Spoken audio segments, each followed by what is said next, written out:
വെച്ചുകൊണ്ട് ഒരു യൂണിവേഴ്സിറ്റി തലത്തിലേക്ക് ഉയർത്താൻ മാത്രം ഗൗരവമുള്ള ഒരു കോളേജ് കൊണ്ടുവന്നു മലബാറിന്റെ മണിമുറ്റത്ത്. നിങ്ങൾ ഓർക്കണം, ആ ലക്ഷ്മണ മുതലിയാരുടെ സ്മരണയ്ക്ക് വേണ്ടി ലക്ഷ്മണ മുതലിയാർ ഹോസ്റ്റൽ വരെ കോളേജിൽ സംവിധാനിച്ചത് പോയി നോക്കിയാൽ നിങ്ങൾക്ക് കാണാൻ കഴിയും. മുതലിയാർ ഹോസ്റ്റൽ അത്ര ഗൗരവമാണ്. ആ രീതിയിൽ നമ്മുടെ രാജ്യത്ത് വളരെ നല്ല സൗഹൃദ പ്രവർത്തനം കാഴ്ചവെക്കുകയും വിദ്യാഭ്യാസ പ്രവർത്തനത്തിന് നാന്ദി കുറിക്കുകയും ചെയ്തുകൊണ്ട് ഈ സമുദായത്തിന്റെ അടിസ്ഥാനപരമായ ഉത്ഥാനത്തിനും ഉയർച്ചക്കും അടിസ്ഥാനപരമായ പ്രവർത്തനങ്ങൾ നടത്തുവാൻ വളരെ ഗൗരവപൂർവ്വം മുന്നോട്ട് വന്നൊരു പ്രസ്ഥാനമായി മുസ്ലിം ലീഗിന്റെ ചരിത്രത്തിൽ നമുക്ക് വായിച്ചെടുക്കുവാൻ കഴിയും. ഇത്രയേറെ തെറ്റിദ്ധരിക്കപ്പെട്ട ഒരു പ്രസ്ഥാനം ഉണ്ടായിട്ടില്ല. ഇത്രയേറെ ജനങ്ങളുടെ മുമ്പിൽ തെറ്റായി അവതരിപ്പിക്കപ്പെട്ട ഒരു പ്രസ്ഥാനവും ഉണ്ടായിട്ടില്ല. വേറിട്ട് സംഘടിച്ചു എന്നതാണ് അതിന്റെ ഏറ്റവും വലിയ കുറവ്. ഈ എതിർപ്പുകളൊക്കെ മുസ്ലിം ലീഗിന് വരാനുള്ള കാരണം എന്താണ്? മുസ്ലിം ലീഗ് വേറിട്ട് സംഘടിച്ചു എന്നത് മാത്രം. വേറിട്ട് സംഘടിച്ചില്ലെങ്കിൽ ഒരാളും എതിർക്കില്ല. ഇപ്പോൾ തന്നെ നിങ്ങൾ നോക്കൂ, സെൻട്രൽ മിനിസ്റ്ററിൽ ഇ അഹമ്മദ് സാഹബ്, അദ്ദേഹം ഒരു സഹമന്ത്രിയായി വന്നപ്പോൾ ആദ്യമായി എതിർത്തതാരാ? ഒ രാജഗോപാൽ. അദ്ദേഹത്തോടൊപ്പം എതിർത്തതോ ഇന്നത്തെ മുഖ്യമന്ത്രി വി എസ് അച്യുതാനന്ദൻ. എന്തുകൊണ്ട് രണ്ടുപേരും എതിർത്തു? ഒരേ തൂവൽ പക്ഷികളെ പോലെ. ഒന്ന് CPM, ഒന്ന് BJP. എന്താ പ്രശ്നം? അവരെ സംബന്ധിച്ചിടത്തോളം ഒരു അഹമ്മദ് മന്ത്രിയായതിന് അവർക്ക് പരാതിയില്ല. ഇന്ത്യ മഹാരാജ്യത്ത് സെൻട്രൽ ക്യാബിനറ്റിൽ അതുപോലെ സഹമന്ത്രിമാരിൽ മുസ്ലിംകൾ ഉണ്ടായിട്ടുണ്ട്, ഉണ്ടാകാറുണ്ട്. അതിലൊന്നും അവർക്ക് ഒട്ടും അത്ഭുതമില്ല. നേരെ മറിച്ച് അവരെ സംബന്ധിച്ചിടത്തോളം ഏറ്റവും വലിയ അത്ഭുതം എന്താണ്? മുസ്ലിം ലീഗ് സ്വന്തം കാലിൽ നിന്നുകൊണ്ട് വേറിട്ട് സംഘടിച്ചുകൊണ്ട് സ്വന്തമായി നിന്നുകൊണ്ട് മുസ്ലിം ലീഗ് പ്രസ്ഥാനം ഉന്നതി നേടി എന്നതാണ് അവരെ സംബന്ധിച്ചിടത്തോളം ഏറ്റവും വലിയ പ്രശ്നം. മുസ്ലിം ലീഗ് സ്വന്തം കാലിൽ നിന്നുകൂടാ. അതുകൊണ്ട് നമ്മൾ ഓർക്കണം, മഹാനായ CH മുഹമ്മദ് കോയ സാഹിബ് അന്ന് പറഞ്ഞൊരു വാചകമുണ്ട്. മുസ്ലിം ലീഗ് കെട്ടിപ്പടുത്തുകൊണ്ട് നമ്മുടെ നേതാക്കൾ മുന്നോട്ട് വരുമ്പോൾ, പ്രതിസന്ധികളും പ്രയാസവും സഹിക്കുമ്പോൾ, ബഹുമാന്യനായ CH മുഹമ്മദ് കോയ സാഹിബ് അന്ന് തന്റെ വേദികളിൽ വെച്ചുകൊണ്ട് സമൂഹത്തോട് തുറന്നു ചോദിച്ചൊരു കാര്യമുണ്ട്. ഒരു രാഷ്ട്രീയ പാർട്ടിയിലും ഭൂരിപക്ഷം നേടാൻ കഴിയാത്തൊരു സമുദായം, ഒരു രാഷ്ട്രീയ പാർട്ടിയിലും മുസ്ലിങ്ങൾക്ക് ഭൂരിപക്ഷം നേടാൻ കഴിയില്ല. കാരണം നമ്മൾ ന്യൂനപക്ഷമാണ്. ഒരു നിയമസഭകളും സ്വായത്തമാക്കാൻ കഴിയാത്തൊരു സമുദായം. നമുക്കൊരു നിയമസഭയും സ്വായത്തമാക്കാൻ കഴിയില്ല, നമ്മൾ ന്യൂനപക്ഷമാണ്. സ്വന്തം സമുദായത്തെ തെരഞ്ഞെടുക്കാൻ തെരഞ്ഞെടുപ്പ് രംഗത്ത് സംവരണം എന്നൊരു വ്യവസ്ഥ മുസ്ലിങ്ങൾക്ക് ഇല്ലാത്ത സാഹചര്യത്തിൽ അവരുടെ സ്വന്തം കാര്യം പറയാൻ അവർ വേറിട്ട് സംഘടിച്ചാൽ അത് വർഗീയതയാകുമോ? ആരാണ് അതിന് വർഗീയത എന്ന് പേരിട്ടത്? നിരന്തരമായ നീതി നിഷേധത്തിനെതിരെ വിരൽ ചൂണ്ടി സംസാരിക്കുന്നതിന് വർഗീയത എന്ന് പറയാൻ പറ്റുമോ? അധികാര കേന്ദ്രങ്ങളുടെ മുഖത്ത് നോക്കി മുഖത്തേക്ക് വിരൽ ചൂണ്ടി 1000 കുതിരശക്തിയോടെ CH മുഹമ്മദ് കോയ സാഹിബ് ചോദിച്ചു, എന്റെ സമുദായത്തോട് അനീതി ചെയ്യുമ്പോൾ അത് അനീതിയാണെന്ന് വസ്തുനിഷ്ഠമായ കണക്കുകൾ ഉദ്ധരിച്ചുകൊണ്ട് ഞാൻ ഉദ്ധരിക്കുമ്പോൾ അതിന് വർഗീയമെന്ന് പറയാൻ ആർക്ക് കഴിയും? ഇത് സാമുദായിക പ്രശ്നമാണ്, ഇതൊരിക്കലും വർഗീയമല്ല. കമ്മ്യൂണിറ്റിയുടെ പ്രശ്നം കമ്മ്യൂണലാക്കരുത്, സാമുദായിക പ്രശ്നം വർഗീയമാക്കരുത്. എന്റെ സമുദായത്തെ കുറിച്ച് എനിക്ക് ചിന്തിക്കേണ്ടി വരും, എനിക്ക് പറയേണ്ടി വരും, എനിക്ക് കണക്കുകൾ ഉദ്ധരിക്കേണ്ടി വരുമെന്ന് ഈ സമുദായത്തിന് വേണ്ടി വീറോടെ വാദിച്ച ബഹുമാന്യനായ CH മുഹമ്മദ് കോയ സാഹിബ് കേരള നിയമസഭയിലേക്ക് മുസ്ലിം ലീഗിന്റെ പ്രതിനിധിയായി കടന്നു ചെല്ലുമ്പോൾ അത്ഭുതകരമായ പ്രവർത്തനങ്ങൾക്കാണ് തുടക്കം കുറിച്ചത്. അദ്ദേഹവും സഹപ്രവർത്തകരും കേരളത്തിലെ മുസ്ലിം ഉമ്മത്തിന് വേണ്ടി ചെയ്തു കൊടുത്ത നേട്ടങ്ങളുടെ പട്ടിക ഒരുപക്ഷെ വളരുന്ന കുട്ടികൾക്ക് അറിയാൻ യാതൊരു മാർഗവുമില്ല. അവരെ സംബന്ധിച്ചിടത്തോളം നല്ല സുഖം, സൗകര്യം, ഇഷ്ടംപോലെ സ്കൂളുകൾ, നല്ല സംവിധാനങ്ങൾ, ഇതൊക്കെ എങ്ങനെ ഉണ്ടായി എന്ന് ചിന്തിക്കുവാൻ അവന്റെ മുമ്പിൽ ഒരു ചോദ്യചിഹ്നം ആരും ഉയർത്തിയിട്ടില്ലല്ലോ. അതുകൊണ്ട് തന്നെ ലീഗ് അനിവാര്യമാണോ അല്ലയോ എന്ന ചിന്ത അവന്റെ മുമ്പിൽ ഇല്ല. അതുകൊണ്ട് തന്നെ ചരിത്രത്തിന്റെ പുറകിലേക്ക് പോകണം. ഏതൊരു സമൂഹത്തിന്റെയും സ്വത്വരൂപകൽപ്പന നൽകപ്പെടുന്നത് അവന്റെ ഭൂതകാലത്തെ, അവന്റെ കഴിഞ്ഞുപോയ കാലഘട്ടത്തെ നോക്കിക്കൊണ്ടാണ്. ഭാവി രൂപപ്പെടുത്തണമെങ്കിൽ ഭൂതകാല ചിത്രം നന്നായിരിക്കണം. ഭൂതകാലത്തേക്ക് നോക്കിക്കൊണ്ടേ സ്വഹാബത്തിന്റെ ചരിത്രം പറഞ്ഞുകൊണ്ടല്ലേ നമുക്ക് ഇസ്ലാമിനെ കെട്ടിപ്പടുക്കാൻ കഴിയൂ. അള്ളാഹുവിന്റെ പരിശുദ്ധ പ്രവാചകനെയും പൂർവ്വകാല പ്രവാചകന്മാരെയും മാതൃകയാക്കിക്കൊണ്ടല്ലേ പരിശുദ്ധ ദീനുൽ ഇസ്ലാമിനെ സമൂഹമധ്യേ അവതരിപ്പിക്കാൻ കഴിയൂ.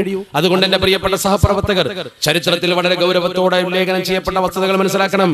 അന്ന് CH മുഹമ്മദ് കോയ സാഹിബ് നിങ്ങൾ മുസ്ലിങ്ങൾ വേറിട്ട് സംഘടിച്ചാൽ അപകടമാണെന്ന് പറഞ്ഞവരോട് പറഞ്ഞു, ഇന്തോനേഷ്യയിലെ മഷൂമി പാർട്ടി, ഇന്തോനേഷ്യൻ മഷൂമി പാർട്ടി എടുത്തു ധരിച്ചുകൊണ്ട് അദ്ദേഹം പറഞ്ഞു, ആ പാർട്ടി വർഗീയമായി സംഘടിച്ചിട്ടുണ്ടോ? അവരൊരു സമുദായത്തിന്റെ സംഘടനയല്ലേ? അതുപോലെ അദ്ദേഹം ചോദിച്ചു, ഇറാഖിലെ ഫായിദാനെ ഇസ്ലാം അദ്ദേഹം എടുത്തു ധരിച്ചു ചോദിച്ചു. CHന്റെ അന്നത്തെ പ്രസംഗങ്ങളിൽ നിങ്ങൾക്ക് കാണാൻ കഴിയും. ഈജിപ്തിലെ മുസ്ലിം ബ്രദർഹുഡ് മുതൽ ഇറ്റലിയിലെ ക്രിസ്ത്യൻ ഡെമോക്രാറ്റ് പാർട്ടിയെ വരെ അദ്ദേഹം ഉദ്ധരിച്ചു. അവരൊക്കെ ഓരോ മതത്തിന്റെ അനുയായികളാണ്. അവർ വേറിട്ട് സംഘടിച്ചതാണ്. അങ്ങനെ വേറിട്ട് സംഘടിച്ചത് കൊണ്ട് അവർ വർഗീയവാദികളാണെന്ന് ലോകത്ത് ആരെങ്കിലും പറഞ്ഞിട്ടുണ്ടോ? ബഹുമാനപ്പെട്ട CH മുഹമ്മദ് കോയ സാഹിബിന്റെ ചോദ്യത്തിന്റെ മുമ്പിൽ പലരും പതറി. അദ്ദേഹത്തിന് മറുപടി കൊടുക്കാൻ ആർക്കും കഴിഞ്ഞില്ല. ആർജവത്തോടു കൂടി അദ്ദേഹം മുസ്ലിങ്ങൾ വേറിട്ട് സംഘടിച്ചതിനെ ഖായിദെ മില്ലത്തിന്റെ കാഴ്ചപ്പാടിന്റെ പന്ഥാവിലൂടെ ശരിക്കും ന്യായീകരിച്ചു. നിയമസഭകളിലും അതിന് പുറത്തും തന്റെ കയ്യിലുള്ള ചന്ദ്രിക ദിനപത്രത്തിലൂടെ ഇന്ത്യയിലെ ദേശീയ പത്രങ്ങളോട് മത്സരിച്ചുകൊണ്ട് അദ്ദേഹം തൂലിക ചലിപ്പിച്ചു. പ്രൗഢമായ ലേഖനങ്ങൾ, പ്രൗഢമായ പ്രഭാഷണങ്ങൾ. മുസ്ലിം ലീഗ് എന്തെന്നറിയാത്തവർക്ക് ഗ്രാമാന്തരങ്ങളിൽ ചെന്നുകൊണ്ട് തന്റെ വാഗ്ധോരണികളുടെ മുസ്ലിം ലീഗിനെ അദ്ദേഹം കെട്ടിപ്പടുത്തു. അതുപോലെ പൂർവിക നേതാക്കളിൽ പലരും അവരുടെ കരുത്തും അവരുടെ ആവേശവും പാഫക്കി തങ്ങളെ പോലുള്ള മഹാൻ, പുക്കോയ തങ്ങളെ പോലുള്ള മഹാൻ, ആ ആത്മീയ ചൈതന്യം തുളുമ്പുന്ന നേതാക്കൾ രംഗത്ത് വന്നതോടുകൂടി ബഹുജനങ്ങൾ അവർക്ക് പിന്നാലെ വന്നു. മുസ്ലിം ലീഗ് ഒരു വലിയ ശക്തി പ്രസ്ഥാനമായി മാറുകയായിരുന്നു. അന്ന് പലരും ചോദിച്ചു, CH മുഹമ്മദ് കോയ സാഹിബിനോട് തന്നെ ചോദിച്ചു, നിങ്ങൾ അല്പം പ്രതിനിധികൾ എവിടെയെങ്കിലും പോയിരുന്നിട്ട് എന്ത് കിട്ടാനാ? വലിയ രാഷ്ട്രീയ പാർട്ടിയിൽ ലയിച്ചുകൂടെ നിങ്ങൾക്ക്? നിങ്ങൾ കുറച്ചാളുകൾ ന്യൂനപക്ഷമല്ലേ, ആകെ ഒരു 20%. നിങ്ങൾ തെരഞ്ഞെടുത്താൽ എത്ര ആളെ തെരഞ്ഞെടുക്കും? അത്ര ആളുകൾ പോയിട്ട് എന്ത് ചെയ്യും? അന്ന് CH മുഹമ്മദ് കോയ സാഹിബ് പറഞ്ഞു, ജനാധിപത്യത്തെ കുറിച്ച് പഠിക്കാത്തവരാണ് അവർ, ജനാധിപത്യ സംവിധാനത്തെ കുറിച്ച് അറിയാത്തവരാണ് അവർ. ജനാധിപത്യത്തെ കുറിച്ച് അറിയുന്നവർക്ക് വളരെ വ്യക്തമായി അറിയാം, ഒരു നിയമസഭയിൽ പ്രതിപക്ഷത്തിന്റെ സ്ഥാനം ചെറുതല്ല. നിരന്തരമായ നീതി നിഷേധം നടക്കുമ്പോൾ ഇവിടെ അനീതി ഉണ്ടെന്ന് എടുത്തു പറയാൻ ഒരു പ്രതിപക്ഷ മെമ്പർ ഉണ്ടായാൽ അതിന്റെ ഗുണം കവലയിൽ പ്രസംഗിക്കുന്നത് പോലെയല്ല, പത്രത്തിൽ എഴുതുന്നത് പോലെയല്ല. നിയമനിർമ്മാണ സഭയിൽ ഒരുത്തൻ പോയിരുന്നാൽ അതിന്റെ ഗുണം സമൂഹത്തിന് കിട്ടുമെന്ന് CH പറഞ്ഞെങ്കിൽ പ്രതിപക്ഷത്തിരുന്നു കൊണ്ട് അതിന്റെ ഗുണം CH കൂട്ടരും കാണിച്ചു കൊടുത്തു സമൂഹത്തിന്. നിരന്തരമായ നീതി നിഷേധത്തിനെതിരെ പൊരുതി മാത്രമല്ല, ഇന്ത്യ മഹാരാജ്യത്ത് നമുക്ക് തന്നെ അനുഭവമല്ലേ, നമ്മുടെ വ്യക്തിത്വത്തിനും അസ്തിത്വത്തിനും അനുഗുണമായ എന്ത് പ്രവർത്തനങ്ങൾക്ക് ആ മുസ്ലിം ലീഗ് അറച്ചു നിന്നിട്ടുള്ളത്? ശരീഅത്ത് ഇന്ത്യ മഹാരാജ്യത്തെ ചോദ്യം ചെയ്യപ്പെട്ടപ്പോൾ ശ്രീ രാജീവ് ഗാന്ധിയെ കൊണ്ട് രായ്ക്കരാമാനം പാർലമെന്റ് സമ്മേളിപ്പിക്കുവാൻ ആരാ മുന്നോട്ട് വന്നത്? ഇന്ത്യൻ യൂണിയൻ മുസ്ലിം ലീഗിന്റെ രാഷ്ട്രീയ പ്രസ്ഥാനത്തിന്റെ കഴിവായിരുന്നില്ലേ? അങ്ങനെ സമ്മേളിച്ചു, അവിടെ നിയമനിർമ്മാണം നടത്തി. ആ സംഭവത്തെ നിഷേധിക്കാൻ നമുക്ക് കഴിയുമോ? സൽമാൻ റുഷ്ദിയുടെ പുസ്തകം ഇന്ത്യ മഹാരാജ്യത്തേക്ക് കടത്തരുത് എന്ന് GM ബനാത്ത് വാല സാഹിബിനെ പാർലമെന്റിൽ എഴുന്നേറ്റുകൊണ്ട് പറയാൻ എന്തുകൊണ്ട് കഴിഞ്ഞു? എന്തുകൊണ്ട് പുസ്തകം നിരോധിക്കപ്പെട്ടു?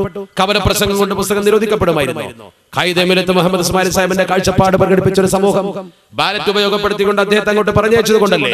സംവരണ പ്രശ്നത്തിൽ ഈയിടെ നടന്ന നരേന്ദ്ര കമ്മീഷൻ റിപ്പോർട്ടിന്റെ ചർച്ച മുതൽ ഇന്ത്യ മഹാരാജ്യത്ത് പുതുതായി രൂപീകരിച്ച് നിലവിൽ റിപ്പോർട്ട് സമർപ്പിക്കപ്പെട്ട സച്ചാർ കമ്മീഷൻ വരെ സംവരണത്തിന്റെ പ്രശ്നം സമൂഹ മധ്യത്തിലേക്ക് ഇറക്കി കൊണ്ടുവന്നതാരാ?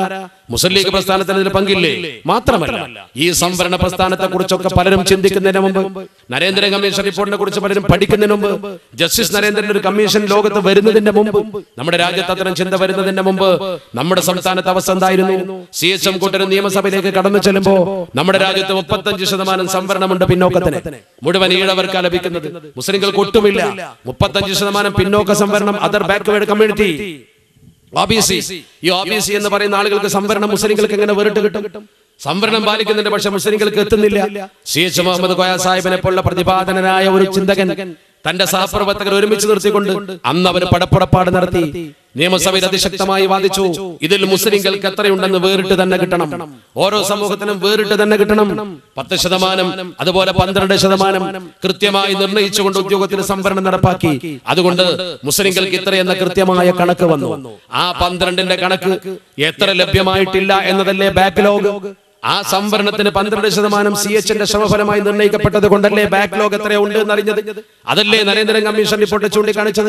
അപ്പോഴല്ലേ നരേന്ദ്രൻ കമ്മീഷൻ റിപ്പോർട്ടിന് പ്രസക്തി ഉണ്ടാകുന്നത്. ഇല്ലെങ്കിൽ ആ കമ്മീഷൻ റിപ്പോർട്ട് എന്ത് പ്രസക്തി? ഈ കുടിക്കണം നമുക്കുണ്ടെന്ന് പറയാൻ ആർക്കാ സാധിച്ചത്? 12% ഞങ്ങളുടേത് എന്ന് അവകാശപ്പെടാൻ കഴിഞ്ഞപ്പെടാൻ സാധിച്ചത്. അത് നമ്മുടേതാണെന്ന് പറഞ്ഞാൽ സമൂഹത്തിൽ അതിനുവേണ്ടി പ്രസംഗിച്ചതും പ്രവർത്തിച്ചതും ആരാണ്? മുസ്ലിം ലീഗ് എന്ന രാഷ്ട്രീയ പ്രസ്ഥാനത്തിന് മാത്രം അവകാശപ്പെട്ട ക്രെഡിറ്റ് വേറൊരാൾക്കും അവകാശപ്പെടാൻ കഴിയില്ല. മുസ്ലിം സമുദായത്തിന്റെ സംവരണത്തോത് ഇത്രയാണ് എന്ന് കേരളത്തിന്റെ നിയമനിർമ്മാണ മേഖലയിൽ നിർണയിച്ച് രേഖപ്പെടുത്തി വെച്ച് അതിനനുകൂലമായി ഒരു തീരുമാനമെടുപ്പിക്കാൻ മുസ്ലിം ലീഗ് എന്ന രാഷ്ട്രീയ പ്രസ്ഥാനമല്ലാതെ ആരാ ശബ്ദിച്ചത്?